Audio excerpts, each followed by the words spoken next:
tutti, oggi qui è San Cataldo, il santo patrono di Taranto, buon San Cataldo a tutti. Io ho appena finito di cucinare e guagliù, la casalinga a un certo punto deve fare i conti con l'alluminio, perché ci sono sempre le cose che avanzano, si cucina sempre assai e all'improvviso bisogna confrontarsi col rotolo dell'alluminio, come è successo a me stamattina. Ragazzi, vi voglio far vedere che cosa mi è successo. Ragazzi, ma secondo voi è possibile mai una cosa del genere? Io come lo devo avvolgere l'alimento? Non si piglia né pa capo e né pa cura. Ho provato di tutto. Ho provato col coltello, ho provato con l'unghia.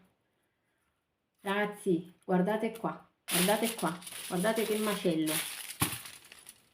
Non si prende proprio il capo dell'alluminio, perché questo rotolo fa schifo, che sia la verità, fa schifo e io glielo devo andare a dire.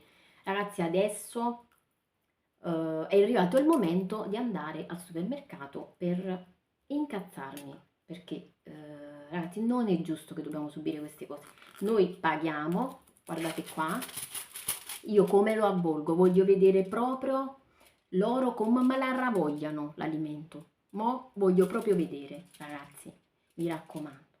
Ribellatevi quando succede questo ed altro. Ribellatevi e reclamate i vostri diritti sempre. Fate come faccio io. Quando ce vo, voglio. Ciao.